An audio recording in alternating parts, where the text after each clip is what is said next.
ప్రభువునందు ప్రియులారా, అపోస్తలుల కార్యముల గ్రంథము 20వ అధ్యాయము 31వ వచనం 32వ వచనం చదువుతున్నాను, వినండి. కావున నేను 3 సంవత్సరములు రాత్రింబగళ్ళు కన్నీళ్లు విడుచుచు ప్రతి మనిషినికి మానక బుద్ధి చెప్పిద్దనని మీరు జ్ఞాపకము చేసుకొని మెలకువగా ఉండుడి. ఇప్పుడు దేవునికి ఆయన కృపావాక్యమునకు మిమ్మల్ని అప్పగించుచున్నాను. ఆయన మీకు క్షేమాభివృద్ధి కలగజేయుటకును పరిశుద్ధ పరచబడిన వారిలో స్వాస్థ్యం అనుగ్రహించుటకు శక్తి ఉంది.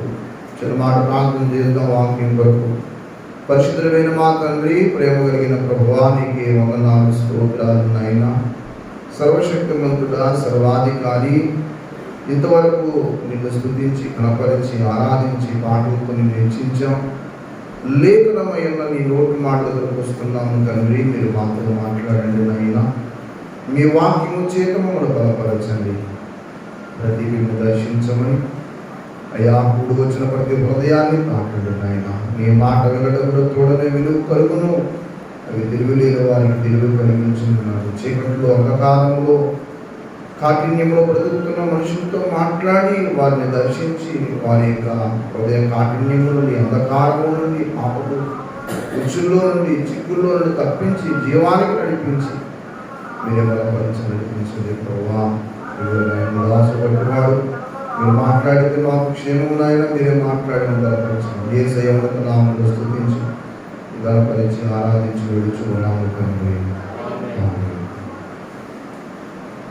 ప్రభునందు ప్రియులారా, ఈ ప్రత్యేక సమయంలో పౌలు అనే భక్తుడు ఆ సంఘానికి చేసిన ఒక పరిచర్య చెప్తూ ఉన్నాడు. నేను 3 సంవత్సరాలు రాత్రింబగళ్ళు కన్నీళ్లు విడిచుచు ప్రతి మనుషునికి మానక బుద్ధి చెప్పుతానని మీరు జ్ఞాపకం చేసుకుని మెలకువగా ఉండు. ఈ సంఘానికి చాలా సంవత్సరాలు, 3 సంవత్సరాల పైనే అక్కడ ఉండి ఒక్కొక్క వ్యక్తికి ఏనైనా ఎలా ఉందో, ఏంటి పరిస్థితి, ఇలాగ దేవుడికి దూరంగా ఉంటే, వాక్యానికి దూరంగా ఉంటే ఏంటి, నీకేంటి కలిసి వస్తుంది, నీకు క్షేమం ఏంటి, మరి నువ్వు ఈ రీతిగా ఉన్నా ఇది మంచిది కాదు, ఇది నీ వ్యక్తిగత జీవితానికి క్షేమము కాదు, నీ ఆధ్యాత్మిక జీవితానికి కూడా క్షేమం కాదు, నీ కుటుంబానికి క్షేమము కాదు అని ఈ రీతిగా ఒక్కొక్కరిని వాళ్ళ విషయాలు అడగటం, వాళ్ళలో ఉన్న బలహీనతలు ఏవైతే ఉన్నాయో అవి మరి గమనించి వాటిని సరిదిద్దటం. కొంతమంది దగ్గర అయితే ఏకంగా కన్నీళ్ళు పెట్టుకునే మరి అక్కడ చాలా కొంతమంది అని ఏమి లేదు కానీ కన్నీళ్ళు పెట్టుకునే బుద్ధి చెప్పాడట. అసలు ఆ భక్తుడికి అంత భారం ఎందుకు? దేవుని యొక్క సేవలో అంత ఆవేదన ఎందుకు అవసరం?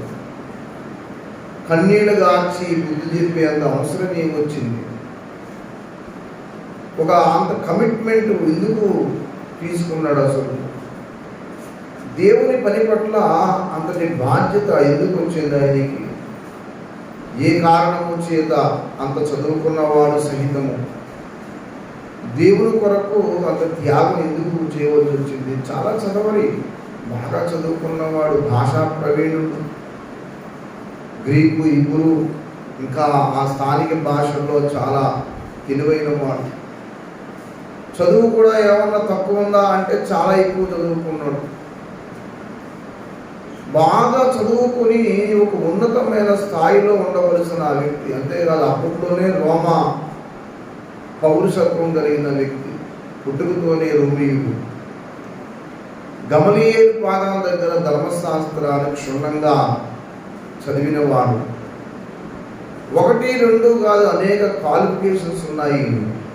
ఎన్ని రకాల క్వాలిఫికేషన్స్ ఉన్నాయంటే లోకంలో ఒక IAS క్యాడర్ కంటే మించి ఒక ప్రధానమంత్రి స్థాయిలో ఒకవేళ పదవి వస్తే ఎలా పరిపాలన చేయాలో తెలిసినంత మేధావి.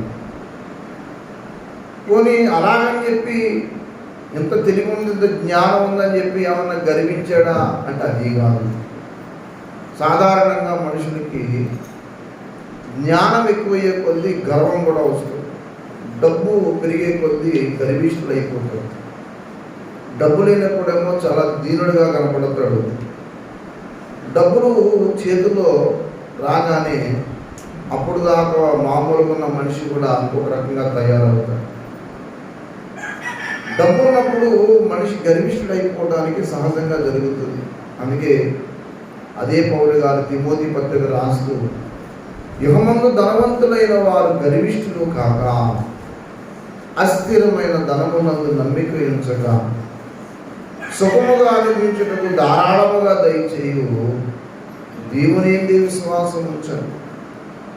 అంటే మీరు ఏమి సంపాదించుకున్నా కానీ గర్విష్ఠులైతే మాత్రం అవ్వకండి అని చెప్పిన ఆ భక్తుడు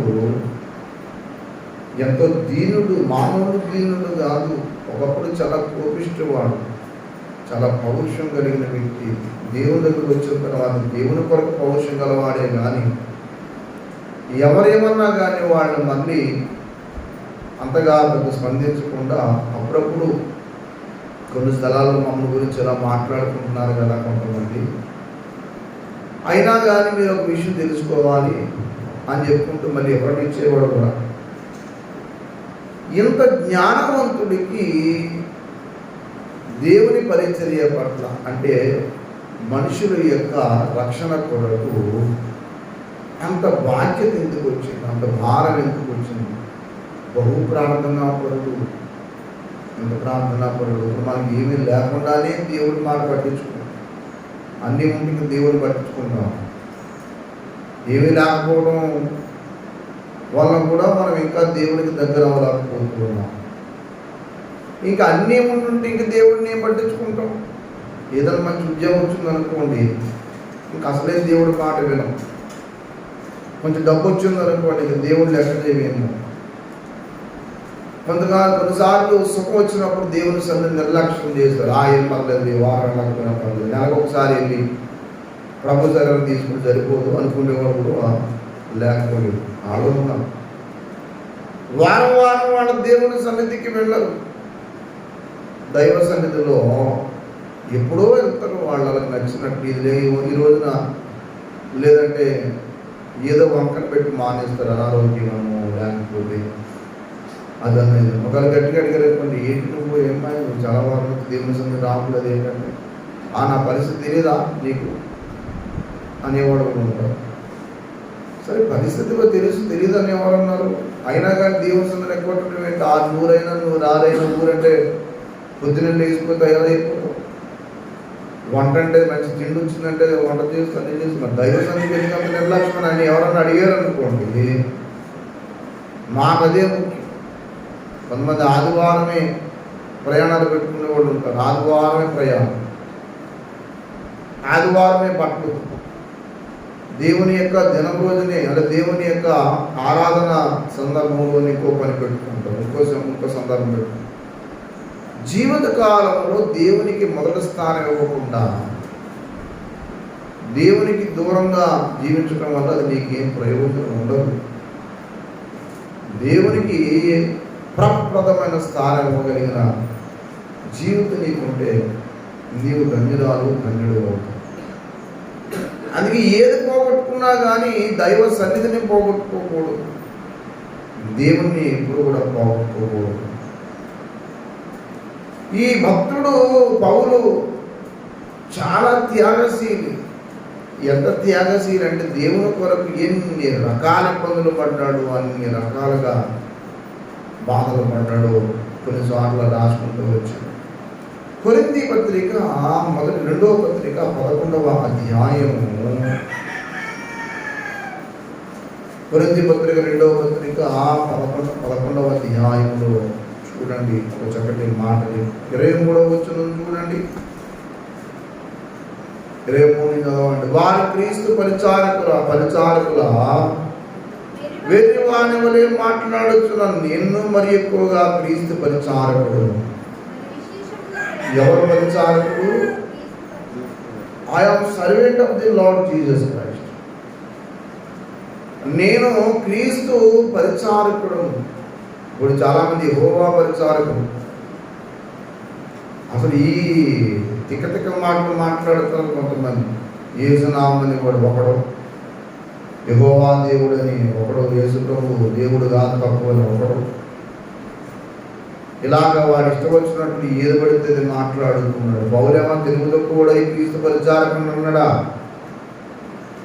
నువ్వు చేయవలసింది క్రీస్తు ప్రభువుకి సాక్షిగా ఉండటం, ఆయన యెహోవా సాక్షిగా ఉండటం కాదు. నువ్వు యేసు ప్రభువు సాక్షిగా ఉంటూ సిలువ సువార్త చేయి. ముందు సిలువ దగ్గరికి మనుషులు నడిపించు. సిలువను కూర్చున్న వార్త నశించు ఉన్న వానికి వెతుకనము, రక్షింపబడుచు ఉన్న మనకేం చెప్పండి, దేవుని శక్తి. సిలువను కూర్చున్న వార్త ప్రకటించు. అదే చెప్తున్నాడు, నేను క్రీస్తు పరిచారకుడు, మరి విశేషముగా ప్రయాసపడ్డాను. మరి అనేక పర్యాయములు సరసాల్లో ఉంటిని, అపరిమితముగా అంటే లెక్కలేని దెబ్బలు తింటిని, అనేక మార్లు ప్రాణాపాయములలో. ఒక్క అరగంట నిద్ర మార్పుడు మైకట్లేమో బాబాయ్ ఏమన్నా ఉందా, కళ్ళన్నీ లోపలికి వెళ్ళిపోవు, లేపునా దున్నపోతులా పడుకుంటాం తప్ప లేము. ఆ చూద్దాం దేవుడు పని చేస్తాం, ఆ చూద్దాం లేకట మనకు నచ్చినప్పుడు ఇస్తాం. ఏ రోజునన్నా దేవుడు కొరకు ఒక 5 నిమిషాలు కష్టపడగలవా నువ్వు? అసలు భక్తి చేయటం అంటే ఏదో సుఖంగా ప్యాన కింద కూర్చోవడం కాదు బాబు. భక్తి చేయటం అనే మాటకు అర్థం ఏంటంటే త్యాగం చేయడం. కొన్ని త్యాగాలు నువ్వు చేయాలి. క్రీస్తు కొరకు కొన్ని త్యాగాలను చేయటం నేర్చుకో. ఎవరైనా సరే, స్త్రీలైనా పురుషులైనా యవనస్తులైనా ఏ బిడ్డైనా దేవుడు అనే మాటకు వచ్చినప్పుడు కొన్ని త్యాగాలు చేయాలి. అందులో కొంచెం చాలామంది త్యాగం అంటే ఏమనుకుంటారంటే, ఆ చర్చకు వస్తున్నాం కదండి, నీ మొహం ఏం కాదు, చర్చకు రావడం త్యాగం కాదని.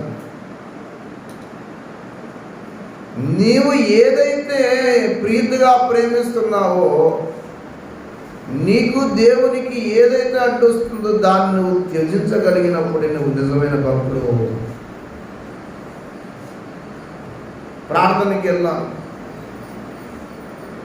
టిఫిన్ అవ్వలేదు, అక్కడ ప్రార్థన టైం అయింది, టిఫిన్ చేస్తావా ప్రార్థనకి వెళ్తావా అనే 2 మీమాంసలో పడతావు. ఈ ఒక్క పూట తినకపోతే నాకు నష్టం ఏంటి? ఈ ఒక్క పూట తింటేనే కానీ నేను బ్రతకనా? ఒక పూట తినకపోతే నాకు నష్టం ఏంటి? అలాగే అర్ధరాత్రి లేచి ప్రార్థన చేయాలి. అమ్మో నిద్రపోకపోతే ఏమన్నా ఉందండి, నా మొహం అంతా చుట్టైపోయి కళ్ళకి లోపలికి వెళ్ళిపోవు అని అనుకున్నావు అనుకో, ఇక నువ్వు నిద్ర త్యాగం చేసిందేమో. అలాగే సువార్త చాటడానికి ఒక చోటకి వెళ్ళాలి. బాబు పలానా చోటకి సువార్తకి వెళ్ళాలండి. అవునా, పూర్తిగానండి ఆ టయానికి అన్నం అవలేదండి, భోజనం అవలేదు, ఆ టయానికి పిల్లలు అంటండి అనండి. మరి ఇంకేంటి నువ్వు దేవుని కోసం త్యాగం చేసింది?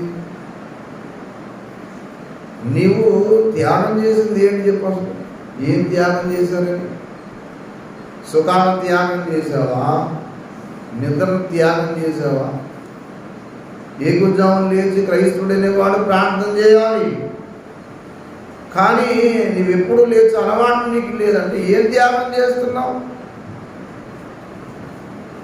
ప్రాణాలు బలి ఇచ్చిరి, ప్రభునెంతో సేవించిరి. ప్రాణాలు బలి ఇచ్చిరి, ప్రభునెంతో సేవించిరి. నీకి ఆరాని దూరంగా నుండి, ఏది నీ సాక్ష్యము, ఏది నీ త్యాగము, యేసు ఆజ్ఞను ఏల నిర్లక్ష్యము లేచిరారమ్ము క్రైస్తవ, ఏది నీ ఆపదలు అపనిందలు నిర్బంధము బంధము, ఆపదలు అపనిందలు నిర్బంధము బంధము, చెరసాల సంకెళ్ళును చెరసాల సంకెళ్ళెను, ఇంకేమి లేవిప్పుడు, ఏది నీ సాక్ష్యము, ఏది నీ త్యాగము, యేసు వార్తను చాటింపను, ఏల నిర్లక్ష్యము లేచిరారమ్ము క్రైస్తవ, ఏది నీ ఏం త్యాగం చేసావు చెప్పు దేవుని కొరకు. నీవు నిద్ర త్యాగం చేసావు, ఏం త్యాగం చేయగలుగుతున్నావు? శరీరానికి కొంచెం అసలు కష్టం పెట్టడం అంటే అస్సలు ఇష్టం ఉండదు మాకు. ఇంకా భక్తి ఏంటంటే, భక్తి అనే మాటకు మొదటి విషయం ఏంటంటే త్యాగము. ఫిలిప్పీలు రాసిన పత్రిక, కొరింథీ పత్రిక అలా పట్టుకుని ఫిలిప్పీ పత్రిక 3వ అధ్యాయము దయచేసి 7వ వచనం దగ్గర నుంచి చూడండి. అయినను ఏమేమి నాకు లాభకరములై ఉండెనో వాటిని క్రీస్తుని నిమిత్తము. ఎవరి నిమిత్తము? Only for Christ. అయినను నాకు ఏమేమి లాభకరములై ఉండెనో వాటిని క్రీస్తు నిమిత్తము నష్టముగా ఎంచుకుంటున్నాను. Can you do like this? నీవు ఈ విషయంలో నువ్వు చేయగలవా? ఏవైతే నాకు లాభకరములు అనుకున్నానో అవన్నీ క్రీస్తు కొరకు చేశాను, ప్రభువు కొరకు. చాలామంది దేవుని యొక్క సన్నిధి అంటే ఏమనుకుంటారండి, ఎక్కడ అలసట ఉండకూడదు, ఎక్కడ కష్టపడకూడదు, ఒక గంట నిద్ర తక్కువ రాకూడదు, ఒక పూట తిండి తక్కువ అవ్వకూడదు, ఒక దూరం అవ్వకూడదు. చిత్రం ఏంటో అర్థం కాని విషయం. మళ్ళా 8వ వచనం మళ్ళీ అన్నాడు, నిశ్చయముగా నా ప్రభువైన యేసుక్రీస్తుని గూర్చిన అతి శ్రేష్టమైన జ్ఞానము నిమిత్తమే సమస్తము నష్టముగా. 2 విషయాలు చెప్తున్నాడు. ఒకటేమో ఏవైతే నాకు లాభకరము ఏంటయ్యి అనంటే ముందు చెప్పాడు. ఏంటో చెప్పాడు చూడండి. 4వ వచనం చెప్పాడు, కావలేనంటే నేను శరీరమును ఆస్పదము చేసుకొనవచ్చును, మరి ఎవడైనా శరీరమును ఆస్పదము చేసుకొనదలిచిన ఎడల నేను మరి ఎక్కువగా చేసుకున్నాను. 8వ దినమున సున్నతి పొందితిని, ఇశ్రాయేలు వంశపు వాడిని బెన్యామీను గోత్రములో పుట్టి హెబ్రీయుల సంతానం హెబ్రీయుడినై పరిసైతులై ఆసక్తి విషయంలో సంఘము హింసించువాడని ధర్మశాస్త్రము వలన నీతి విషయం అనింద్యుడనై. ఇవి శారీరకంగా కొన్ని లాభాలు ఉన్నాయి. అయినను ఏమేమి నాకు లాభకరము అంటే నా పర్సనల్గా నాకు ఏదైతే మంచి ఉపకారంగా ఉంటాయో అవన్నీ క్రీస్తుని ఏం చేసుకున్నాను, నేను నష్టముగా చేసే కొరకు. నీవు ఎప్పుడైనా ఒకటి నష్టంగా ఎంచుకోగలిగితే మొట్టమొదటిగా నిన్ను నువ్వు ఉపేక్షించుకోవడం దగ్గర నుంచి ప్రారంభించాలి. ఒక పూట కూర్చుని వాక్యం చదవలేను, ఒక గంట సేపు దేవుని సందులో గడపలేదు,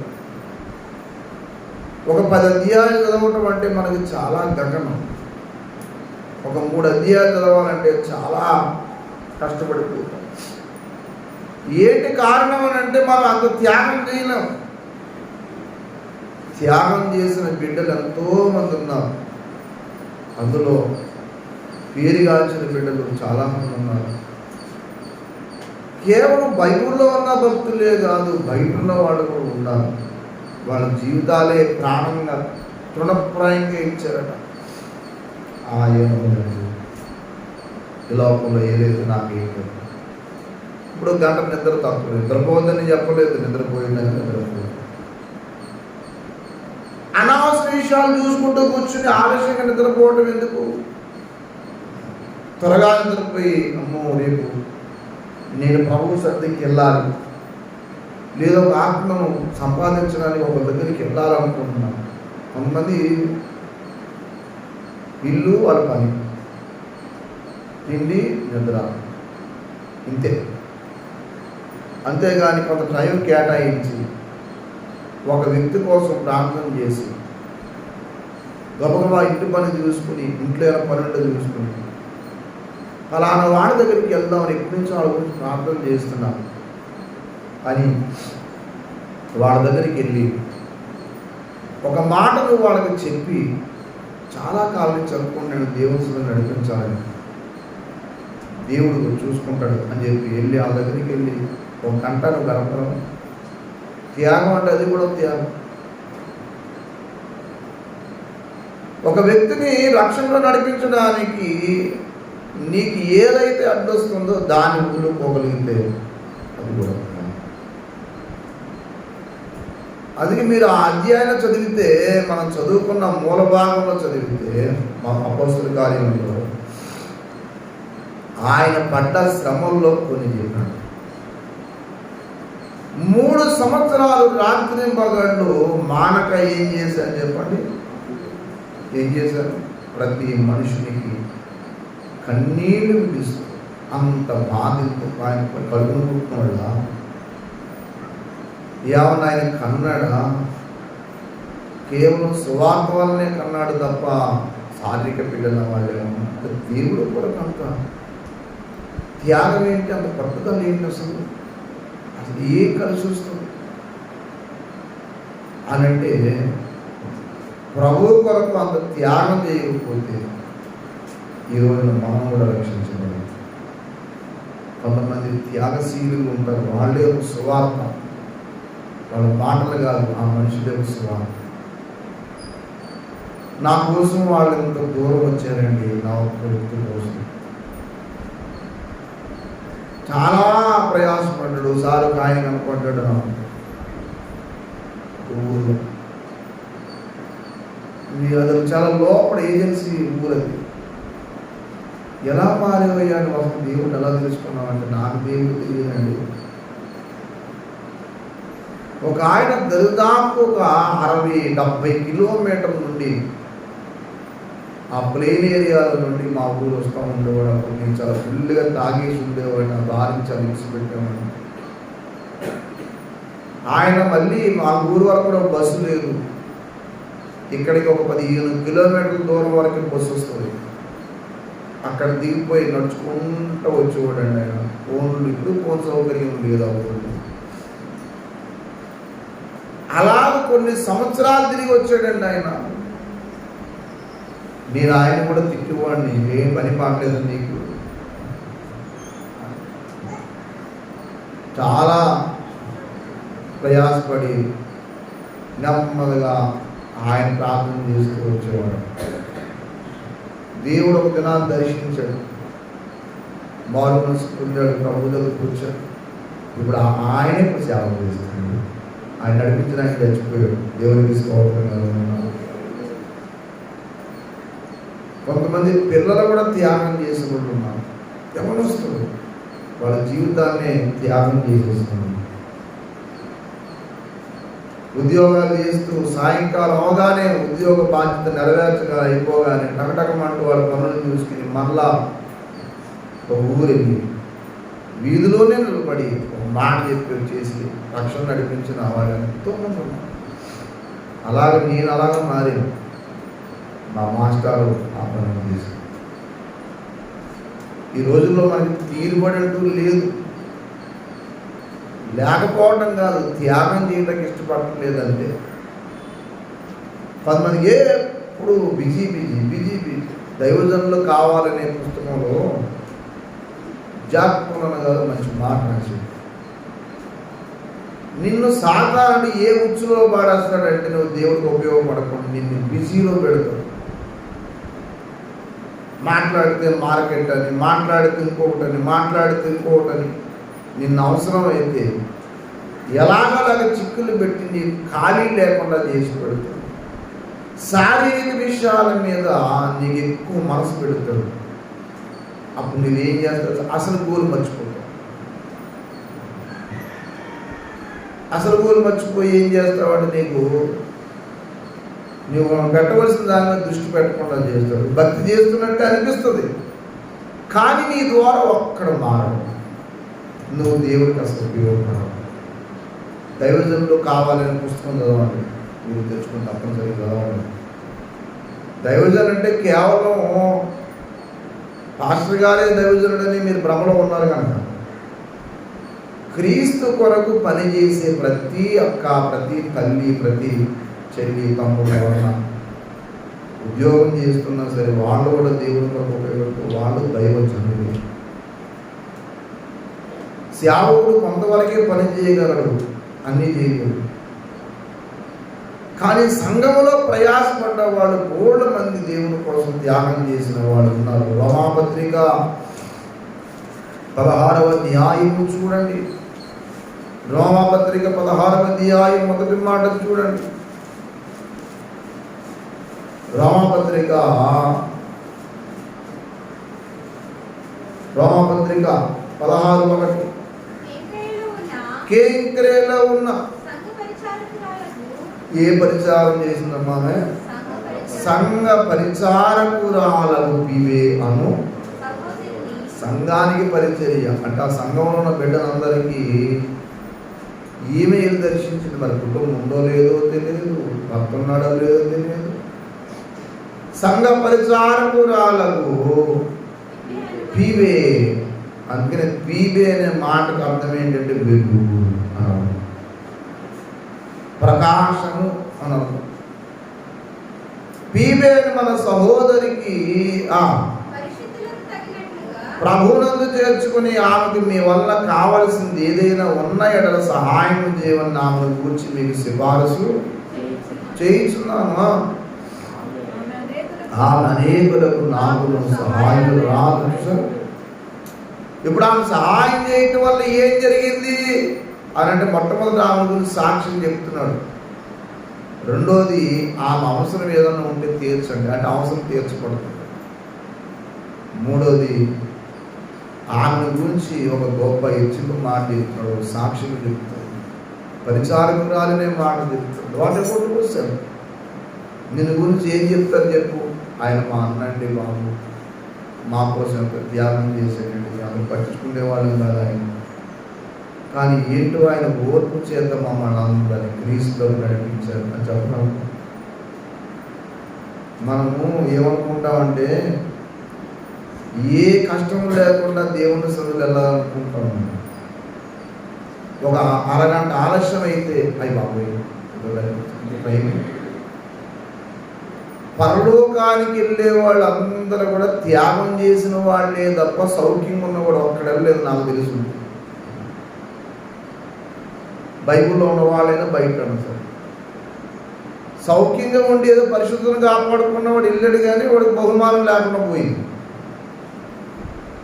అందుకని ఒక మాట చెప్పాడు పేతురు గారు. పేతురు రాసిన పత్రిక 4వ అధ్యాయం మొదటి మాట చూడండి. పేతురు రాసిన పత్రిక 4వ అధ్యాయం మొదటి మాట. క్రీస్తు శరీరమునందు శ్రమపడెను కనుక. ఏ మనసునమ్మా? ఏ మనసు?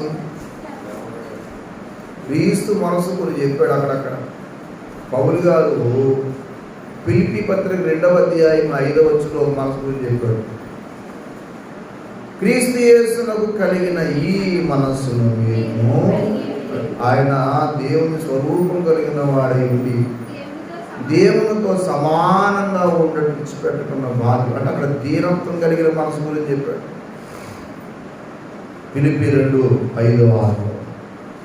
పేతురు గారు 4:1 ఆయన శ్రమపడే మనసు గురించి చెప్పాడు. శరీరంలో ఎంత కష్టపడ్డాడు. ఇప్పుడు మనం చిక్కిపోతే నష్టం ఏంటి? లావు తగ్గితే నష్టం ఏంటి చెప్పండి? నష్టం ఏముంది? ప్రభు కొరకు మనం 10 కిలోమీటర్లు నడిస్తే ఏంటంటే పోయేది? దేవుని పిల్లలారా, ప్రభువు కొరకు త్యాగం చేసేంత మనస్సు, ఆ కష్టం. అందుకే వాక్యం చదివేటప్పుడు కూడా ఎలా చదవాలని అంటే, ఏదో అరకొరగా చదివేస్తే సరిపోతుందని చదువుకోకూడదు. ఈరోజు అవసరమైతే వాక్యం చదవడం ఉపవాసం ఉంటాను నేనని చెప్పి ఒక రోజంతా ఉపవాసం ఉండి నువ్వు ప్రార్థన చేయగలిగితే, వాక్యం చదవగలిగితే ధన్యుడు అవుతావు. ఆ త్యాగం లేకుండా చాలామంది చూస్తాం, అర్ధరాత్రులు సెల్ ఫోన్ చూస్తుంటారు, పడుకున్న దగ్గరికి కూర్చుంటారు. ఏం ఖర్చు చెప్తుంది? అదే 10 అధ్యాయాలు చదువుకున్నావు అనుకో, దేవుని యొక్క వాక్యాన్ని బాగా చదివేవాడు, నీకు దేవుడు అనేక రకాల జ్ఞానం అందిస్తాడు, నీకు అనేక రకాలుగా దీవెనలా వస్తుంది. దివారాత్రం దాన్ని ధ్యానించేవాడు, అంతేనా? దివారాత్రం సెల్ఫోన్ చూసేవాడు ధన్యుడు అన్నాడు. దివారాత్రము దాన్ని ధ్యానించేవాడు, వాక్యం ధ్యానించేవాడు ధన్యుడు. వాక్యము కొరకు నువ్వు అంత ప్రయాసపడినప్పుడు నువ్వు ధన్యుడు అవుతావు. నిద్ర త్యాగం చేసి, తిండి త్యాగం చేసి, ఇప్పుడు ప్రార్థనలో ఏంటి నాకు ఈ పని ఏంటి? ఇప్పుడు కొన్నిసార్లు అప్పుడప్పుడు కొంతమంది అడుగుతుంటారు, ఏంటి బాబు ఆదివారం ఏం తెచ్చుకోరా నాకు ఇదే పని ఏంటి? ఒక్కోసారి మధ్యాహ్నం 2 గంటల వాకింగ్ చెప్పి నిద్ర చెప్పకూడదు. ఎందుకంటే ఆదివారం ఎప్పుడో లెగుస్తాను, తెల్లవారుజాము, ప్రతిరోజు తెల్లవారుజాము లెగుస్తాను. ఈ ఆదివారం తిరిగి కలిసిపోయి అక్కడ వాకింగ్ చెప్పేటప్పుడు ఆ కడుపు పడిపోతుంటావు సార్, అమ్మో అని చెప్పి మళ్ళీ అంటే కొంచెం మంచిది దాగి కాస్త మళ్ళీ తీర్పు. అప్పుడప్పుడు అనిపిస్తుంది కాసేపు పడుకుని మరి ముందు వెళ్తే బాగుంటుంది కదా అని. పడుకుంటే మనకు దేవుడి పని ఆగిపోతుంది. అక్కడ ఉన్నవాళ్ళు కేవలం 4-5. అలా ఇంకో చోటుకి వెళ్ళి అక్కడి నుంచి మళ్ళీ నైట్ ఇంకో చోటుకి వెళ్ళాలి. అక్కడ కేవలం 4-5 అక్కడ చెదిరిపోయిన సంఘం. మళ్ళీ వాళ్ళందరినీ జాగ్రత్తగా పెట్టాలి. ఎందుకు ఇది నా గొప్పతనం కాదని చెప్పింది, నేను నా గొప్పని చెప్పుకున్నా అనుకున్నారు కదా. నాకంటే సౌఖ్యంగా ఉండి అన్నీ ఉండి కూడా బహుగా అసలు తిండే తినకుండా ఏమీ లేకుండా త్యాగం చేసిన బిడ్డలంతో దేవుడు కొరకు బహుగా ప్రయాసపడిన వాడు ఎంతో ఉన్నాడు. ప్రభువునందు మనకి ఏం కావాలి అని అంటే ఈ మాదిరి మనకు ఉండాలి. రోమపత్రిక 16 అధ్యాయం మన్నా చూడండి, అక్కడ ప్రభువు కోసం ప్రయాసపడిన బిడ్డల జాబితా అంతా ఉంటుంది. అక్కడక్కడ దేవుడి కోసం ప్రయాసపడ్డవాడు. 12వ వచనం కూడా చూడండి, 12-13 వచనాలు. ప్రభువునందు ప్రయాసపడు, త్రుఫైనాకు త్రుఫోసాకును ప్రియురాలకు పెరిసిస్తున్నకు వందనాలు. ఆ ప్రభువునందు బహుగా, ఎవరిమే మగోడా ఆడవడా? మెరిసి అంటాం. ప్రభువునందు ఏమేం చెప్పండి? బహుగా. మరి ఇప్పుడు ఇంట్లో మంచం మీద ప్రయాసపడతాం తప్ప ప్రభువు కోసం ఒక ప్రయాస, సెలవుల దగ్గర ప్రయాస, తిండి దగ్గర ప్రయాస, ఆ కూర దగ్గరికి చాలా ప్రయాసపడుతూ ఉంటాం. కూర కోసం అవసరం లైన్ నోటి తెచ్చుకుంటాం. బైబిల్ చదివి చదవటం మానేస్తాం తప్ప ఆ తిండి మాత్రం ప్రార్థన ఆలస్యం వెళ్ళినా పర్లేదు. లేదు ఏంటంటే నాకు లేదు, పరిగెళ్ళిపోయి చేస్తాం, పాటలు నేర్చుకునేది. ప్రభువునందు ప్రయాసపడిన పెరిసినకు వందనాలు. 13 ప్రభువునందు ఏర్పరచబడిన రూపునకు వందనాలు. అతని తల్లికి వందనాలు, ఆమె నాకు తల్లి. బా ఎలా తల్లి చెప్పండి. బాబు సేవన చేస్తున్నాను అయినా, నువ్వు అర్ధరాత్రి అయినా మధ్యరాత్రి అయినా ఏం ఫీల్ అవ్వకు. నువ్వు ఎప్పుడన్నా రాదు బాబు, నువ్వు తిండి లేకుండా తిరుగుతున్నాను, ఉన్నాను ఇక్కడ. అర్ధరాత్రి వచ్చి తలుపుతాడు, నేను నీకు అన్నం వండి పెడతాను. నేను అమ్మగా ఉన్నాను, నువ్వు నేనున్నానని మాటకు మర్చిపోక బాబు. నన్ను అలా చూసిన తల్లులు చాలామంది ఉన్నారు. నన్ను కూడా అలాగే నిలబెట్టారు. నన్ను కూడా నిలబెట్టారు. కొవ్వూరులో ఒక ఆంటీ గారు ఉండడానికి బతికి ఉన్నాను, సుబ్బలక్ష్మి గారని. నన్ను కాపాడిన వాళ్ళు కొంతమంది ఉన్నారు. మా అన్నయ్య అత్తగారు, అక్క ఆది ప్రసాద్ గారిని. ఆ ఆంటీ, నేను అర్ధరాత్రి ఎక్కడెక్కడో తిరిగి వచ్చేవాడు. వచ్చి మళ్ళీ ఫీల్ అవుతారేమో అనుకునేవాడు. కానీ ఆ ఆంటీ, అయ్యో నాయన అర్ధరాత్రి వచ్చి ఎక్కడికి వెళ్ళావు, స్నానం చేసి ఆయన కొంచెం ఆనందం అని అలాగా వాళ్ళు నిలబెట్టారు. ఇలా చాలామంది పేర్లు చెప్పగలరు. అలాగే ఈ పోస్టుల్లో పనిచేశారు ఒక ఆయన, గారిని. ఆయన భార్య నా బట్టలో, అప్పుడు నాకు బట్ట రాసి ఉండేది కాదు, నా బ్యాగ్లో మారిపోయిన బట్టలు అనేవి పెడితే మళ్ళీ ఆకు ఉతికి మళ్ళీ ఎదురు పెట్టేది మా ఎఫ్సి బాగా. ఇలాగ నన్ను కాపాడిన తల్లులు చాలామంది ఉన్నారు, చాలామంది. అలాగే గుమ్మూరులో ఒక ఆంటీ సబ్బుబాయి గారని, ప్రకాష్ కుమార్ గారని, వారి దేవుని సేవలో నన్ను వారి బిడ్డగా చూసిన వాళ్ళు, అలాంటి వాళ్ళు ఎంతోమంది. అలాగే ఆర్మీస్ ఫ్యాక్టరీలో ఒక ఆయన పనిచేస్తుండేవాడు. అప్పుడు నాకు భోజనం ఎక్కడ చేయాలో అర్థమయ్యేది కాదు. ఆ అన్న ఆర్మీస్ ఫ్యాక్టరీలో కూపన్ ఇచ్చి, అప్పుడు ఆర్మీస్ ఫ్యాక్టరీలో ఇప్పటికీ ₹1, ₹2 భోజనం ఎదుర్కోవాలి. అప్పుడు రూపాయి కూపన్ ఇచ్చి, అప్పుడు ఎదుర్కొంటాయి కదా, అయితే నువ్వు మధ్యాహ్నం మార్కెట్కి వచ్చేసి నువ్వు ఫోన్ చేసి అని ఆయన జోసఫ్ గారు అని పేరు. ఇలాగూ నన్ను ఆదరించి పోషించిన వాళ్ళు ఎంతోమంది అప్పుడు ఉన్నారు, ఇప్పుడు ఉన్నారు. లేదని ఇప్పుడు కూడా ఇక్కడ మీరు చేస్తూ ఉంటారు. అయితే నన్ను కాపాడి దేవుని కోసం నిలబెట్టి బలపరిచిన వాళ్ళు ఎంతోమంది ఉన్నారు, కాదని నేను అన్నాను. కానీ ధైర్యాలను ఎప్పటికీ మర్చిపోను కూడా ఆ విషయం. చాలామంది ఏమనుకుంటారంటే అబ్రహాం గారు బాగా స్థిరపడిపోయి అందరూ మర్చిపోడనే భ్రమలో ఉన్నారు. పొరపాటు. నెవర్ అసలు ఎప్పుడు మర్చిపోయే ప్రసక్తి ఎప్పుడు ఉండదు, సందర్భం వచ్చినప్పుడు. అలాగే జాన్ వెంకటరత్నం గారని క్యాబినెట్లో పనిచేసే, ప్రైమ్ ఆఫీసర్ పనిచేసే ఆయన క్వార్టర్ ఇచ్చి క్వార్టర్లో ప్రార్థన చేసుకోవడం నాకు స్థలం లేదు. ఎండకి భరించలేక మా రేకుల సెట్లో ఉండేవాడు. అది పిల్లలందరూ తీసుకురాకి వెళ్ళిపోయాడు. మా పాపలు అప్పుడు చెప్పాడు. ఇలా నన్ను కూడా దేవుని కోసం నిలబెట్టిన వాడు, దేవుని యొక్క సన్నిధిలో ఎంతో మంది పెద్దలు ఉన్నారు, తండ్రులు ఉన్నారు దేవుని కొరకు. అందుకే నేను ఎప్పుడైనా సరే ఎవరున్నా ఆదరించే విషయంలో ఏం కావాలన్నా, ఏం కావాలో చెప్తాను.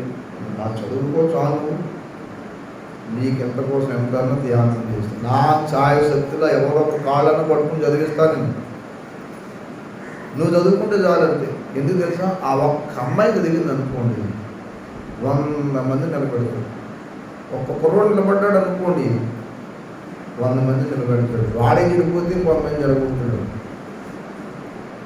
ఇది చాలామందికి అర్థం కాదు. నాకెందుకు వీళ్ళు సహాయం చేస్తున్నారు అనుకుంటారు తప్ప, అసలు ఎందుకు చేత వీళ్ళు ఎంత నన్ను పట్టించుకున్నారనే ప్రేమ అది తెలియదు వాళ్ళకి. ఇప్పుడు తెలియదు.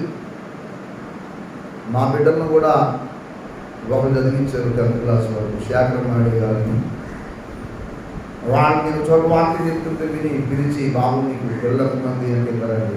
ఏం చదువుతుందంటే హాస్టల్ వేద్దామని చెప్పి తెగ తిరిగాను అక్కడ ఇక్కడ అని చెప్పేసి. ఎందుకు నాయన అక్కడెక్కడ మేమే నీకు నెలలా నీ బిడ్డల కోసం ఫీజు మేము కడతాం, అంతేకాదు వాళ్ళ భోజనం సరిపడడం మేము ఇస్తాం. త్యాగం చేసిన వాళ్ళు ఎంతోమంది ఉన్నారు. అది దేవుని సన్నిధిలో సాక్ష్యంగా ఉంటుంది. అయితే ఈ రకమైన త్యాగం ఉంది. అలా నీవు త్యాగం చేసుకో.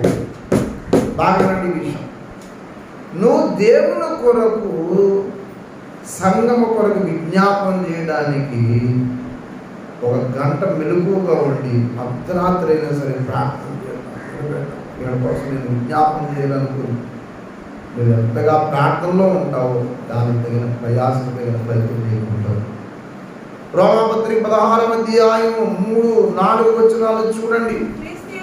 క్రీస్తు యేసునందు నా జతపని వారైన ప్రిస్కిల్లకును అప్పులకును నా వందనములు చెప్పారు. వారు నా ప్రాణము కొరకు తన ప్రాణమును ఇచ్చుటకైనను తెగించి, నా ప్రాణము కొరకు నా కొరకు వాళ్ళు ఏం చేశారు చెప్పండి?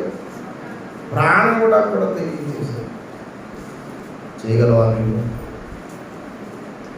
నువ్వు ఒక ఆత్మ కోసం 10 మంది నిన్ను ఘోరంగా అంటున్నా సరే ఎలాగలవా?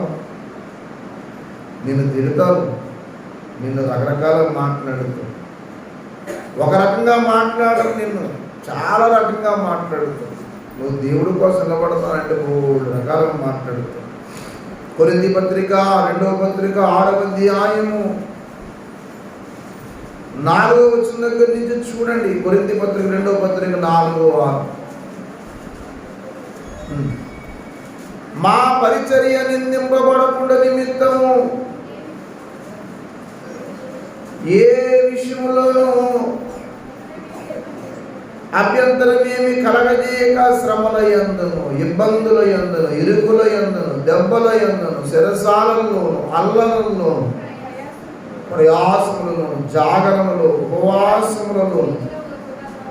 ఉపవాసం మీలో ఎంతమంది ఉపవాసం ఉన్నారు చెప్పండి. అసలు ఎవరు అడుగుతున్నా, మీరు ఎప్పుడు మార్చుకుంటారు? ఏ రోజున దేవుడి కోసం నిలబడతారు? దేవుడి కొరకు నీ జీవితాన్ని ఎప్పుడు సమర్పిస్తావు చెప్పు. దేవుడి కొరకు ఏనాడు నువ్వు నీకున్న స్నేహితులందరినీ త్యాగం చేసి, బాబు నీతో తిరిగినంతకాలం సరిపోయించాలి, నేను దేవుడి కోసం ప్రయాసం. శుక్రవారం అంటే ఒక్కడ కనపడదు.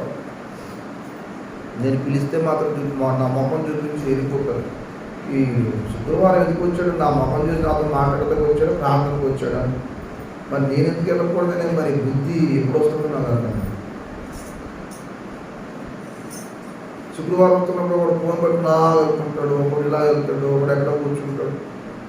అంతేగాని కొంచెం ప్రాంతంలో ఉందాం, నేను ప్రార్థన చేసుకుంటే నాకు లేను కదా అని ఇప్పుడు ఇంకా బుర్రలో ఆ లైట్ లేదు. ఏమనుకుంటారంటే వాడికి పని లేకపోతాడు, నాది ఇంకా వయసు చాలా ఉంది. ఇప్పుడు సడన్గా నువ్వు చచ్చిపోయావు అనుకున్నావు. సడన్గా జీవితం ఏదో మన కళ్ళ తిరుగుకుంటే ఎంతమంది కుర్రోళ్ళు లేరు. లేదా చచ్చిపోయాడు అర్థం ఏంటి? నా ఉద్దేశం చచ్చిపోతారు కాదు, ఏదో ఇబ్బంది వచ్చింది అనుకుంటున్నావు. నువ్వు మోకరించి ప్రార్థన చేయాలి. ప్రార్థన వస్తుందా నోట్లో వచ్చి? మోకరించి ప్రార్థన చేయాలనుకున్న వ్యక్తివి నువ్వు నోట్లోంచి ఒక్క మాట ప్రార్థన రావు.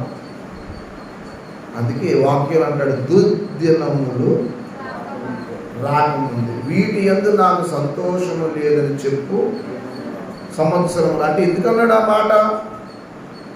దుర్దినము రాకముందే క్షేమంగా ఉన్నప్పుడే నువ్వు దేవుని దగ్గర ఉండాలి. ఆయన ఆ త్యాగం దేవుడు. నేను ఒక వ్యక్తినో ఎవరినో ఉద్దేశించి మాట్లాడేది కాదు, ఇక్కడ యూనివర్సల్గా మాట్లాడుతున్నాను.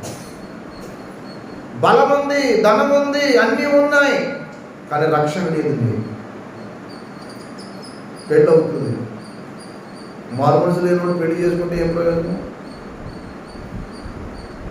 అందుకే వేదిక మీద ప్రార్థన చేయించేది. నేను వేదిక మీద ప్రార్థన చేస్తే నిజానికి పెళ్లి చేయాలనుకోవట్లేదు. ఎంతను మోకరం చేసి ప్రార్థన చేస్తాం.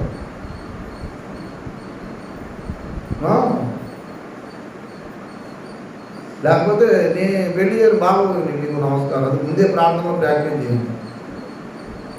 వేదిక మీద మోకరించి ముందు స్తుతి ఆరాధనతో చేస్తున్నాం. రేపొద్దున రాజేష్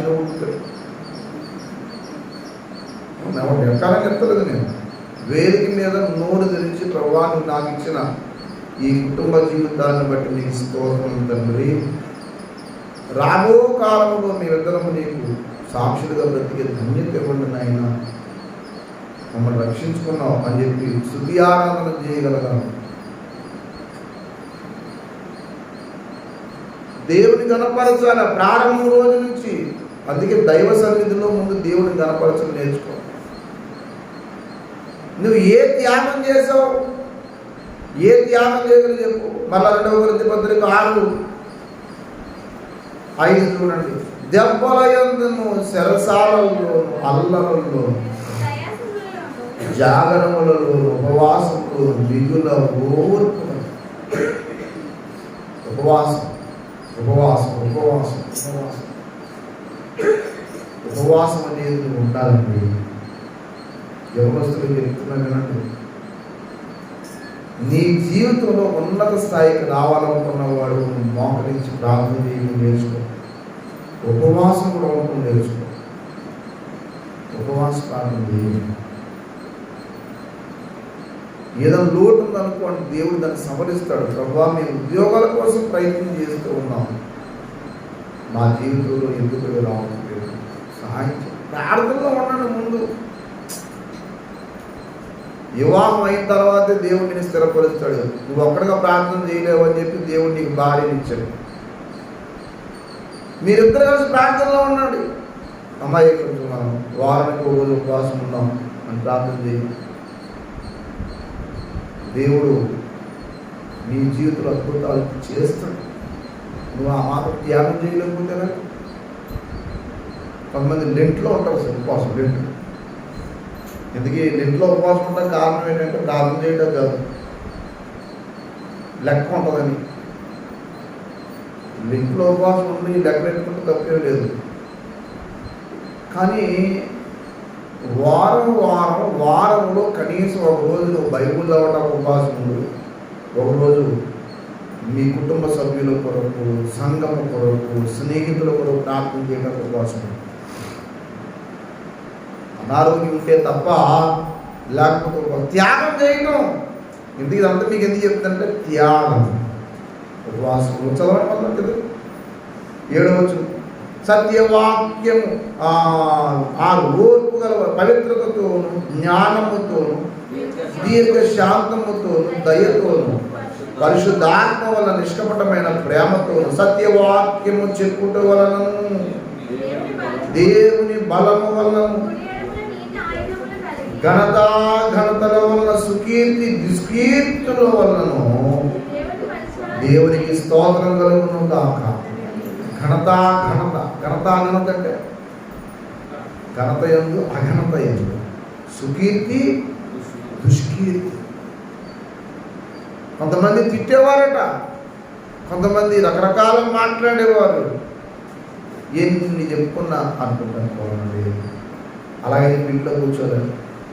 మందిరం వస్తున్నప్పుడు నేను ఎవరైనా చర్చలో కూడా ఏదైనా అన్నారనుకో, ఏం చేస్తావు? వాళ్ళు నేనంటే పట్టలేదని బాబు, నేను రానండి దగ్గరికి, కొద్దిగా పోతాం. ఇప్పుడు అంటే ఏమైంది? ఇప్పుడు ఎవరన్నా నిన్ను గద్దించారు, నీకు నష్టం ఏంటి? నువ్వు మానేస్తే ఏంటంటే పోయి నీకు కలిసి వచ్చేది ఏంటి? కోపగించి కొంతమంది దేవుని సంధిని ఎగ్గొడతారు. ఒక ఇంట్లో ఒకసారి దెబ్బలాట్లు అవుతాయి, ప్రతి ఇంట్లో అవుతాయి. అవ్వా, ఏ భార్య భర్తలు దెబ్బలాడుకోరా? పెళ్ళైనా చెప్పండి. ఇవ్వ నన్ను చూస్తారేంటంటే మీరు దెబ్బలాడుకుంటారేమో, మీరు దెబ్బలాడుకోనట్టు. మీరు ఎప్పుడు దెబ్బలాడుకోరా? ఎంత మౌనంగా ఎక్కడున్నా కానీ ఇంట్లో చిన్న మాటన్నా కోపడతారు.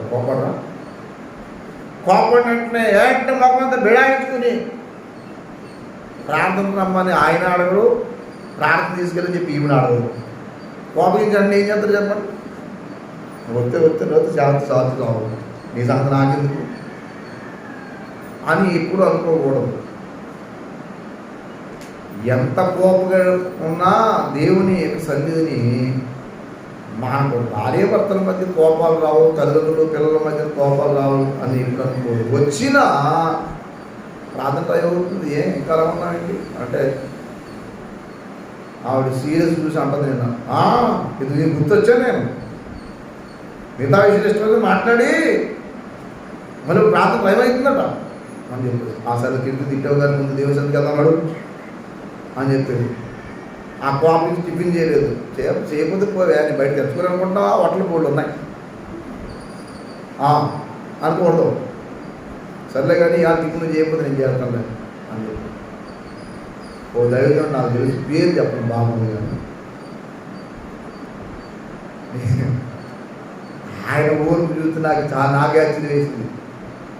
నాలాంటి వాడు అయితే ఏం చేద్దాం అనుకున్నానంటే ఇప్పుడు కాదు, అప్పుడు కుర్రోడు కాబట్టి అసలు బెల్ట్ తీసుకుని చేతికి ఏది ఈ వాయు ఉంటుంది. నేనైతే అనుకున్నాను. ఆయన ఏమన్నాడంటే అంత సీరియస్గా ఆవిడ తిడుతుంటే ఈయన అంతే కూల్గా, సరే కానీ అమ్మాయి తిట్టవు కానీ కొంచెం వెళ్ళి స్నానం చేస్తా ప్రార్థన చేసుకో బాగుండలేదు.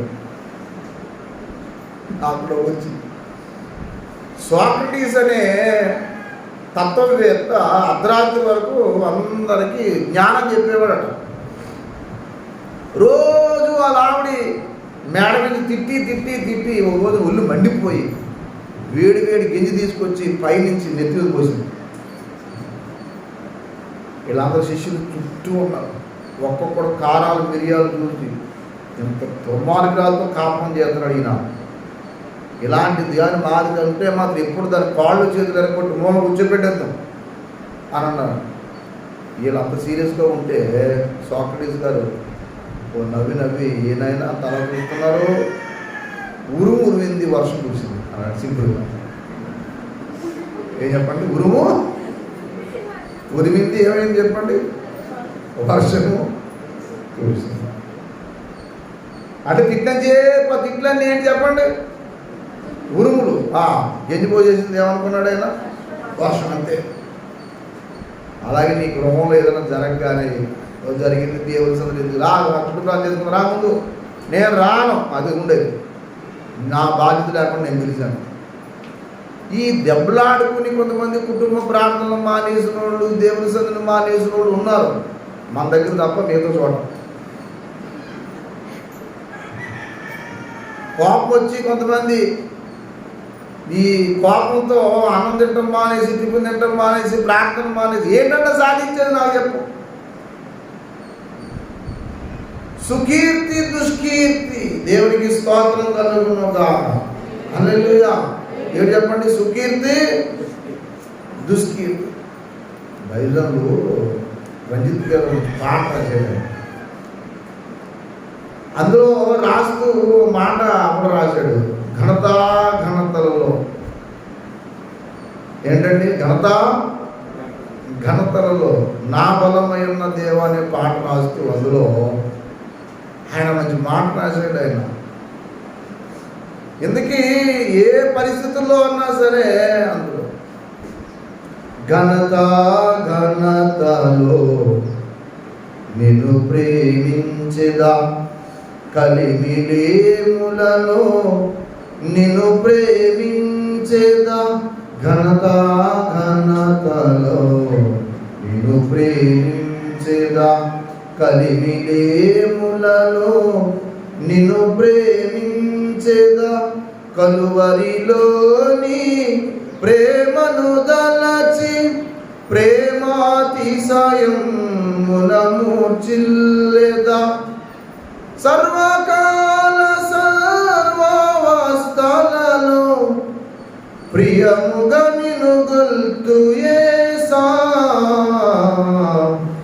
నా బలమయ్యున్న దేవా.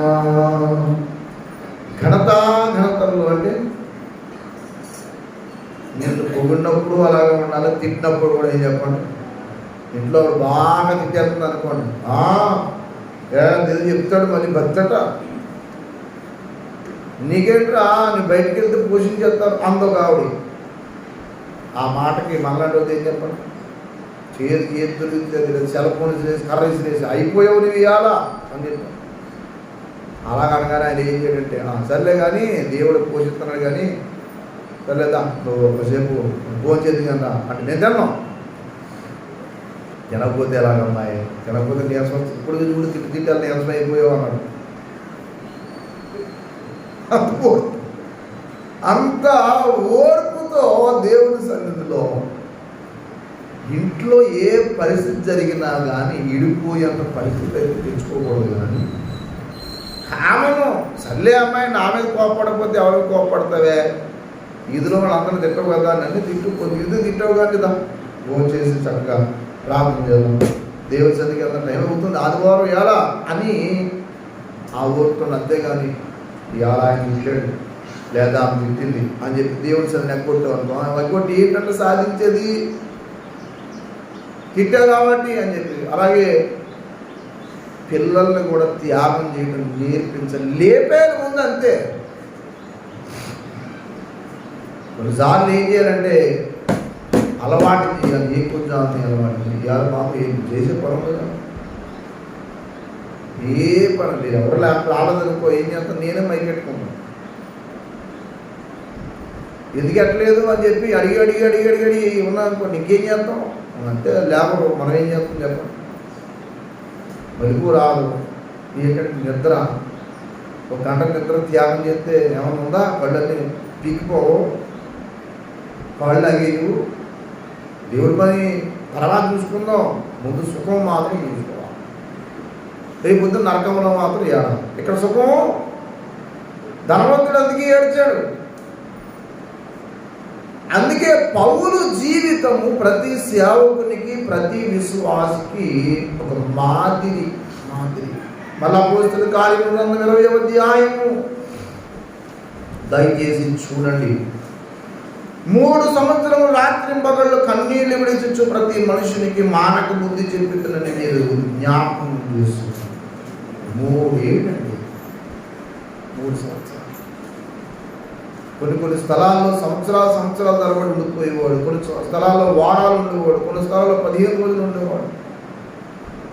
మీరు అపోస్తలుల కార్యం చదవండి, అక్కడ వారం రోజులు ఉండి, అలాగే కొన్ని దినాలు అక్కడ ఉండి, సంవత్సరం పాటు అక్కడ ఉండే మాటకు దొరుకుతుంది.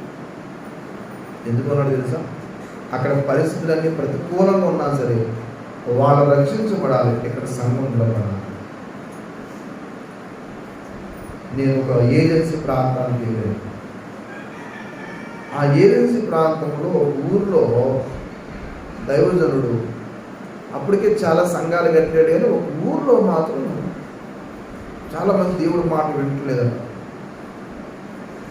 అసలు ఏ కారణం చేతుడు దేవుడి మాట వింటలేదు అని చెప్పి ఏం చేశారంటే, ఆ ఊళ్ళో ఆ టీచరు అమ్మగారు ఆవిడ తీసుకుని, మనం ఆ ఊళ్ళో కొన్ని నెలలు ఉండాలంటే పాక వేసుకుని, కొన్ని కర్రలు కొట్టుకుని అక్కడ గడ్డి తిరుగుతూ ఆ గడ్డి పాక వేసుకుని అందులో ఉండి ప్రార్థన చేస్తూ ఆ ఊళ్ళో సువార్త చేశాడు. అప్పుడు ఆ ఊళ్ళో సంఘం కట్టాడు. ఆయన బాగా చదవాలి, అమ్మగారు కూడా టీచర్. దేవుడి కొరకు ఎందుకు అంత త్యాగం అనంటే, ఒక్క ఆత్మ రక్షించబడితే పరలోకం అది నీకు. పౌలు గారు ఎంత చదువుకునేంత ఆస్తిపడినంత జ్ఞానవంతుడై ఉండి 3.5 సంవత్సరాలు లేదు 3 సంవత్సరాలు ఉండి వాళ్ళకి చెప్తే ఏంటి ఆయన కలిసించేది. పైపెచ్చి ఆయనకి బట్టలు లేవు, చాలా చోట్ల తిండి లేదు, ఆయనకి కట్టుకోవడానికి బట్టలు లేవు, దిగంబరత్వంతో ఉండేవాడు. ఎంత త్యాగం చేశాడు. అయినా కానీ ఏ విషయం బాధపడలేదంట. 11వ అధ్యాయం 2వ కొరింథీ పత్రిక 27వ వచనం దగ్గర నుంచి చూడండి. 2వ కొరింథీ పత్రిక 11వ అధ్యాయం 27వ వచనం.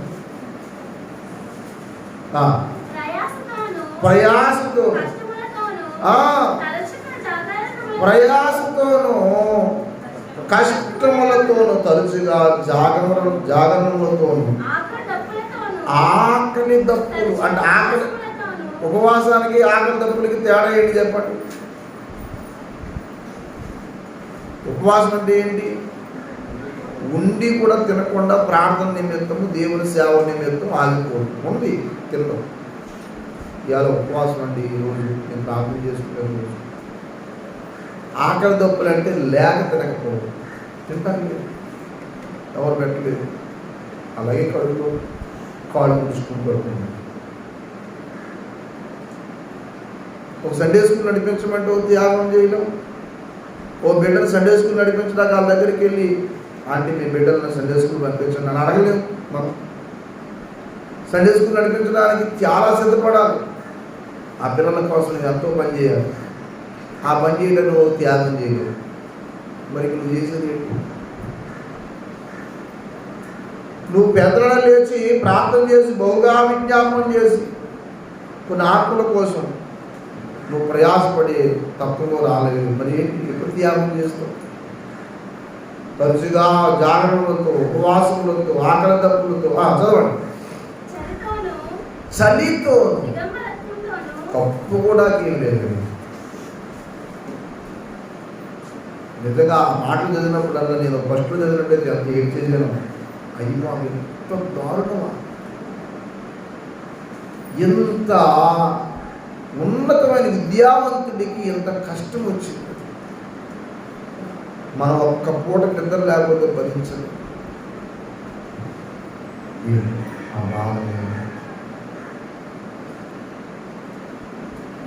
క్రైస్తవుండా కదలి రావయ్యా, కలుషాత్ములకు ఈ సిలువ శక్తిని ఏమయ్యా. ఎండవానల నీయు జడిసి ఎంతకాలను మూలనుందువు, కండలను ప్రేమింతువేమన్నా. ఈ మంటి కండలు ఎంత పెంచిన మంటికే రన్నా, కండలను ప్రేమింతువేమన్నా. ఈ మంటి కండలు ఎంత పెంచిన నా క్రైస్తవుండా కదలి రావయ్యా, కలుషాత్ములకు ఈ సిలువ శక్తిని. వసుదలో ప్రజలెల్లరూ యేసు వాక్యంబు వినుచుద్భాగముని వాంఛించుచుండగను.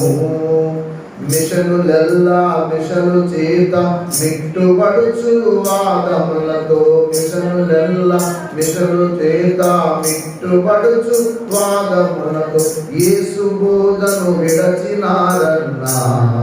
వీరెంత కాలము వారి చెంత నుందువు అన్నా.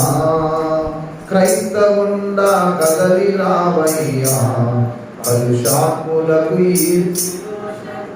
దాటవేమయ్యా.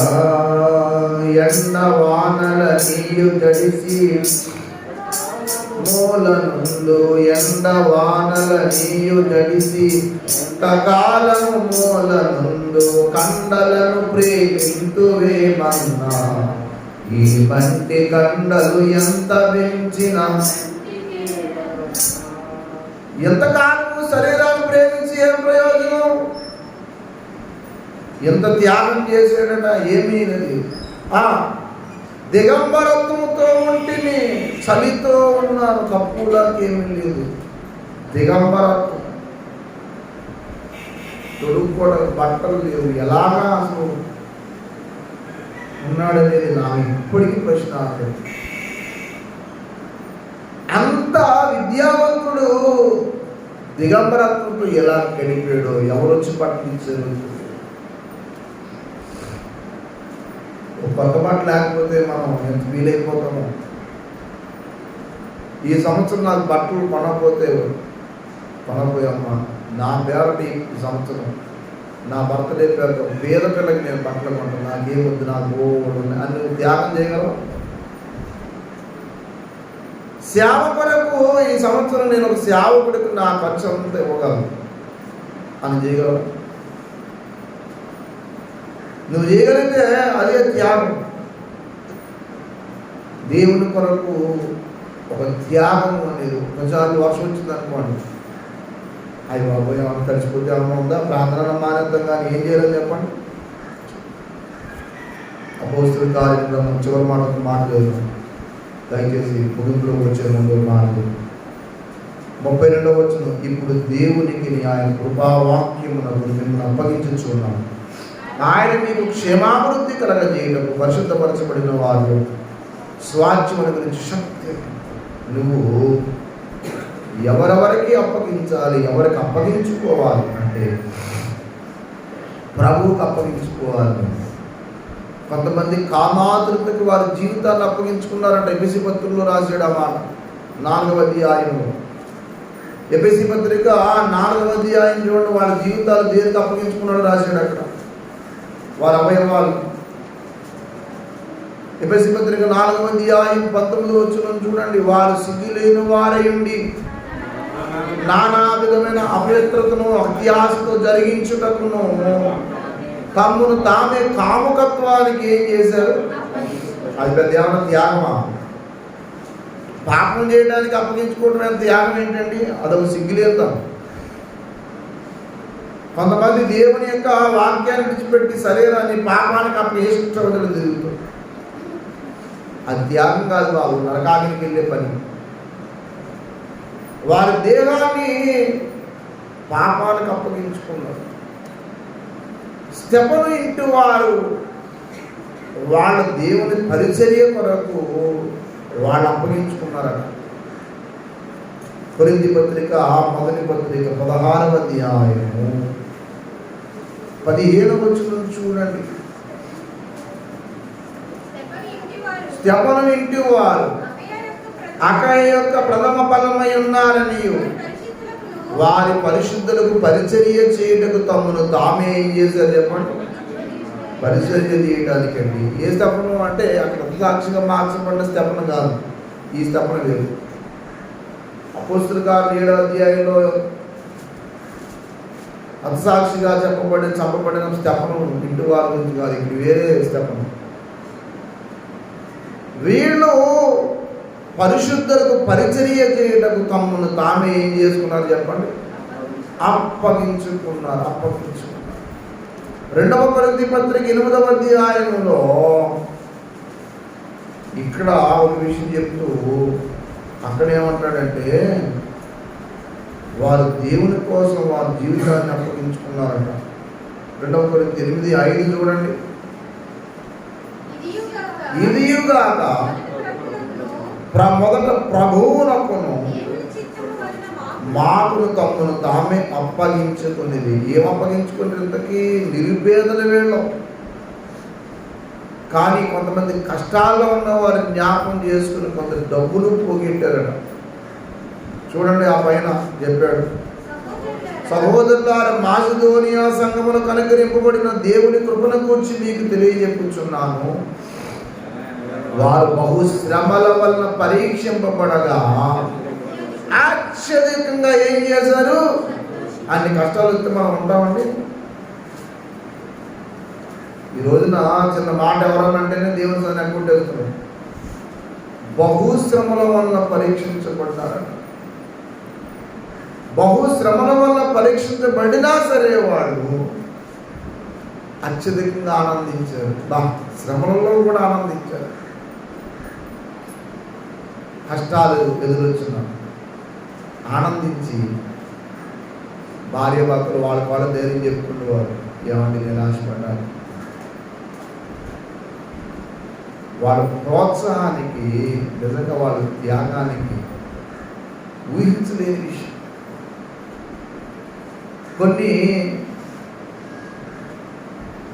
కొన్ని స్టోరీస్ ఉంటాయి. ఆ స్టోరీలు వాళ్ళ త్యాగము, వాళ్ళ ప్రేమకు తార్కాణంగా చూపిస్తారు. ఒక విమాన సంస్థ స్థాపించిన ఒక కుటుంబం పేరు నేను చెప్పను, కానీ అటు మాస్టర్ గారు కూడా సినిమాలు చూద్దాం అనుకుంటారు, పేరు కూడా నేను అక్కడక్కడ చూసిన విషయం. హిస్టారికల్ బయోగ్రఫీస్ చదువుతూ ఉంటే మనకు అర్థమవుతుంది. వాళ్ళు నష్టపోతున్న భార్య ఎంత సపోర్ట్ చేసింది, ఎంత సపోర్ట్ చేసే విషయం. అలాగే కొంతమంది కుటుంబాలు ఆదుకుని, వ్యక్తులను ఆదుకుని. అలా ఈ సంఘం ఏమైందంటే కష్టాలు వచ్చినా సరే ఒకరినొకరు నిలబెట్టేసుకున్నారట. అందుకని ప్రభువుని కూడా కాదు. ఈరోజు వచ్చిన శ్రమ రాగానే అందరూ అంటారు, ఆ ప్రభువుని నమ్మిన తర్వాత ఏం కలిసి వచ్చింది చెప్పు, నీకు అన్నీ ఉన్నాయని పోయి ఇక ప్రభు అంటావేంటి? ముందు ఇక బాప్తిజం ఏంటారు నాయన, నీకు ఏం కలిసి వచ్చిందని వేసే నమ్ముతావు? ఏం కలిసి రాకపోయినా బాగలేదు. దేవుడు నీకు ఉన్నాడు. దేవుడికి స్తోత్రం కలుగుతున్నా. హల్లెలూయా. కాబట్టి దేవుని బిడ్డలారా, వారి త్యాగం చూడండి. చదవండి మనకెందుకు. 50 వారు బహుశ్రమల వల్ల పరీక్ష అత్యధిక సంతోషం, మరియు వారి నిరుపేదలైన వారి దాతృత్వం బహుగా విస్తరించింది. చూసారు, పేదలు ఏమి. మనం ఈ శారీరక సౌఖ్యం కోసం ఎంత ఖర్చు పెడతామో, నేను నిన్న చార్లెస్ జీపిని పుస్తకం చదువుతుంటే అందులో ఓ పాస్టర్ గారి గురించి దేవుడు కల్పించాడు. ఎందుకు ఆత్మ రక్షించబట్టలేదంటే అక్కడున్న సేవకుడికి శారీరక అలంకారం మీద ఉన్నంత శ్రద్ధ ఆత్మ పట్ల లేదంట. చార్లెస్ జీపిని వాక్యం చెప్పే ముందు ప్రార్థన చేయమంటే ప్రార్థనలో ఆయన ఒక చిన్న వాక్యం చెప్తున్నాడు. వెంటనే ఆ సంఘంలో ఉన్న వ్యక్తులు వేసి గట్టిగా గద్దించాడు, నీకు వజ్రాలు వైద్యుల మీద ఉన్నంత ప్రేమ ఆత్మ మీద లేదు బాబు, నువ్వు మాట్లాడగలరు దిగిపోకుండా ఉన్నాను. శారీరక సౌఖ్యం మీద ఉన్నంత ఆసక్తి ఆత్మ పట్ల లేకపోతుంది. వీడు నిరుపేదలే, మరి ఆధిక్యం చెప్పండి. ఇదిగా మొదట ప్రభువుకు దేవుని చిత్తం వలన మాకు తమ్మును తామే ఏం చేసుకున్నారు. నేను అడుగుతున్నాను, నువ్వు దేనికి అప్పగించుకున్నావు చెప్పు. నీ టైం దేనికి అప్పగిస్తున్నావు? నీ శరీరాన్ని దేనికి అప్పగించావు? నీ బలాన్ని దేనికి అప్పగించావు? నువ్వు దేవుని కోసం ఏం చేస్తావు చెప్పు. అందుకనే పౌలు భక్తులు అంటాడు, ఇప్పుడు దేవునికి ఆయన కృపావాక్యములకు నేను ఏం చేస్తున్నాను, నేను నువ్వు దేవునికి అప్పగించు, వాక్యానికి అప్పగించు. ఈ రోజుల్లో సేవకులకు అప్పగించుకుంటున్నారు కొంతమంది, మంచిదే. యథార్థంగా సేవకులు చేసే వాళ్ళకి అప్పగించు. ఈ మధ్యకాలం డిజిటల్ సంఘాలు వచ్చాయి. కొంతమంది పాస్టర్లు బాధపడుతున్నారు. హైదరాబాద్లో ఒక మహానుభావుడు ఉన్నాడు, శాడిస్టుడు కుమార్ అని, అదే సతీష్ కుమార్. ఈ టీవీ బాగా డెవలప్ చేసింది. ఎందుకు చెప్పే కథలే, ఎందుకు వాక్యం కథలే. ఆ కుటుంబం మీద ఈ కుటుంబం మీద అది చేసి కూడా హైదరాబాద్లో పరిస్థితి అది ఈ కుర్రోళ్ళు యవనస్తులు అలా ఉంటారు. అవి అన్ని చోట్ల అప్పలా. ఇప్పుడు ఆయన అక్కడే ఉంటాడు, ఈ ఊళ్ళో తెరెడతాడు. తెరెట్టి ఏం చేస్తాడంటే అక్కడి నుంచి వాక్యం చెప్తాడు, ఇక్కడ ఒక పెద్దని ఎడతాడు. వీళ్ళు పిచ్చి మొహం వాడు, అందరు ఇల్లు కూడా. ఆయన మంచి ట్రాజడీ కనిపెట్టాడు. ఏంటంటే బర్త్డేకి ఆ లోపల ఉన్న వాళ్ళతో కేకులు పంపించడం, మూతులు నాకుతారు. బర్త్డే కార్డు పంపించడం. ఎంత త్యాగం చేసి ఇక్కడ సేవను ఎదుర్కొంటా ఉండి దర్శించేవాడు. ఎందుకు పని చేయడు? వెళ్ళి ఆ డిజిటల్ సంఘాలకు వచ్చి అవి బాబా ఇదే పెద్ద సంఘం అనుకుంటాడు. మూర్ఖులు కాకపోతే ఎవరైనా ఏడవడం. ఏడు వంద త్యాగం చేయాలనుకున్న వాడు తెరబెట్టి పెడతాడు ఎందుకు? ఆ సంఘం నుంచి ఈ సంఘం నుంచి లాగటం ఎందుకు? బుద్ధిహీనులు కాకపోతే. మళ్ళీ ఆసియాలో పెద్ద సంఘం పేరు గొప్ప చెప్పుకో. నువ్వు అంత త్యాగశీలు అన్నవాడు ఏం చేయాలంటే ఆ ఏరియాలో నమ్మకంగా సేవ చేసేవాడు ఎంతమంది చెప్పండి, నేను నెలలో ఇస్తాను ఆత్మ లక్ష్యం చెప్పచ్చు కదా. నువ్వు అంత సిగ్గులేనుడు తెరలెట్టి వాక్యం చెప్తున్నాడు. బుద్ధి లేదు నీకు అసలు. మనిషిని జరిగిపోయిందా? మళ్ళీ ఎల్లో వాళ్ళందరూ సిగ్గులేని మామూలు ఏళ్ళో మేము సతీష్ కుమార్ అయ్య గారికి 10,000 పంపించింది. ఏంటంటే జరిగింది? నీకు బుద్ధి లేదు, అతని బుద్ధి లేదు, నీకే ఎందుకు లేదు? ఎంత త్యాగం చేసి ఎదుర్కొంటున్న సేవను పట్టించుకోవాయే. డిజిటల్ సంఘాలు పెడితే వెళ్తావు నువ్వు. డిజిటల్ సంఘం అనేది పెడతాం అనేది నీకు ఎందుకు అంత బాధ? నాకు అర్థం కాదు. నీకు త్యాగం ఉన్నవాడు అయితే ఒక సేవ చేయాలనుకున్న కుర్రోళ్ళు లేపు అక్కడ నిలబెట్టు. బాబు నువ్వు చూసుకున్నాయని అక్కడ రక్షణాలు లేకుండా ఎంతమంది. అంతేగాని ఆ సంఘంలో వచ్చి అందరూ ప్రతివాడు బుట్టల్లో గ్యాలరీలు ఆపుకోవడమే తప్ప కొత్త అప్పు రక్షించి వడ్డేడు. మరి బైబిల్ గొప్ప. ఎక్కడికి వెళ్తున్నాం అంటే మేము పలానా సంఘానికి వెళ్తున్నాం. వెళ్ళి ఏం చేద్దాం? ఈ మధ్యకాలం కొంతమంది ఇంకొక సూది మొదలెట్టారు. నాకు చెప్తున్నారు కొంతమంది, అమ్మయ్య అయ్యగారు మేము టీవీలో వాక్యం చేసండి, ఆదివారం ప్రార్థన చేసుకున్నాం అన్నాడు మేస్టర్. సిగ్గు లేదో నాకు, బుద్ధి లేదు. టీవీలో వాక్యం ప్రార్థన చేసుకుంటున్నావా? ఇదా నువ్వు చేసే త్యాగం? చర్చికి వెళ్ళకుండా, ప్రభు శరీరం రక్తం లేకుండా, సిగ్గు సరం లేదు నీకు అసలు. ఏ అది వాక్యం కదా అన్నాడు. మోరు చూసుకో. ప్రార్థనకి వెళ్ళకుండానంట టీవీలో వాక్యం చేసి ప్రార్థన చేసుకుంటాడట. ఎందుకు ఈ బుద్ధిహీనంటే? ఎందుకంటే ఎవరికి దశంభాగం ఇష్టం లేక. ఎందుకంటే నువ్వు త్యాగం చేసేది టీవీలో వాకింగ్ చేస్తున్నావు, తెరల్లో వాకింగ్ చేస్తున్నావు. చూడండి, రేపు తెలుస్తుంది. ఇప్పుడు ప్రయాసపడ్డవాడి సేవకుడు కానీ ప్రలోభాలు పెట్టేవాడు సేవకుడు కాదు. Listen carefully, verificate mind. ప్రయాసపడ్డవాడు సేవకుడు. ఇక్కడ కూర్చుని నేను 1,00,000 కెమెరా పెట్టి ఆన్లైన్లో వాకింగ్ చెప్పేసి ప్రకటించగలను, కానీ అది కాదు. నువ్వు సామాన్యమైన వ్యక్తి దగ్గర కూడా యేసయ్య వెళ్ళినట్లు నువ్వు వెళ్ళి త్యాగం చేసి ఒక వ్యక్తి దగ్గర నిలబడి నేనున్నానని చెప్పగలవా? నీవు మళ్ళీ ఆంత ఫోటోలు తీసుకోవాలంటే ఒక డబ్బులు, భోజనం వెళ్ళాలంటే ఆంత కలిసి భోజనం చేయాలంటే ఒక డబ్బులు. ఎవడైనా నేర్పింది భక్తి అసలు నీకు? ఏం నువ్వు చేసే త్యాగం? దేవుని కొరకు తెగించు. నువ్వు దేవునికి, దేవుని వాక్యములకు అప్పగించుకో, అప్పుడు బాగుపడుతుంది. దేవునికి స్తోత్రం కలుగును కాదు. పౌలు చేతగానుడే ఆ మాట అనలేదు. ఇప్పుడు దేవునికి ఆయన కృపా వాక్యమునకు నేను ఇప్పుడు మిమ్మల్ని ఏం చేస్తున్నాను అంటే, మీరు అప్పగించుకోవలసిన దేవునికి, ఆయన వాక్యానికి, ఆయన పని కొరకు అప్పగించుకోండి. ఆయనకి అప్పగించుకోండి, దేవునికి సమర్పించుకోండి. అందుకనే పౌలు గారు అంటాడు, దేవుని వాత్సల్యమును బట్టి మీరు ప్రభువుకి సమర్పించుకోండి బతిమాలుచు ఉన్నాను. రోమాపత్రిక 12వ అధ్యాయం 1 మాట చూడండి. రోమాపత్రిక 12:1 చదువుతండి. అనుకూలమునైన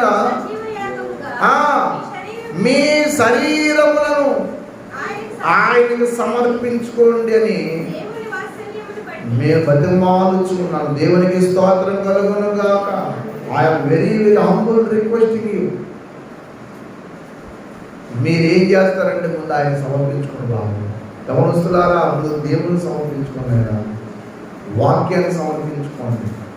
మనుషుల్ని దేవుణ్ణి చేయకండి. మనుషుల్ని ఎప్పుడు గౌరవించండి, ప్రేమించండి, ఆదరించండి, తప్పులేదు. కానీ దేవుణ్ణి చేయకండి. దేవుడి స్థానాన్ని కోరుతున్నప్పకండి. దేవునికి అప్పగించుకోండి. పౌలు ఏమో చేతగాక నేను ఉన్నానన్న అన్నయ్య అనకుండా, ఇప్పుడు మీ దేవునికి, దేవుని వాక్యాన్ని కాబట్టి దేవుని యొక్క వాక్యాన్ని గంటల తరబడి ధ్యానం చేయండి, ప్రార్థన చేయండి, వాక్యం చదవండి. సమయం దొరికితే కొంతమంది దగ్గరికి వెళ్ళి ఆ చదివిన వాక్యం బోధించండి. సంవత్సరం అయ్యేటప్పటికీ అన్న ఇదిగో నా ద్వారా ఎంతమంది రక్షించబడ్డాను అని చెప్పగలిగితే దండిరాలు అవుతారు. నువ్వు దేవునికి, దేవుని వాక్యాన్ని అప్పగించుకో, దేవుడు ఉన్నతమైన స్థాయికి వస్తాడు. అటువంటి కృప పరిశుద్ధాత్మ దేవుడు మనందరికీ దయచేయను గాక. ప్రార్థన చేసుకుందాం.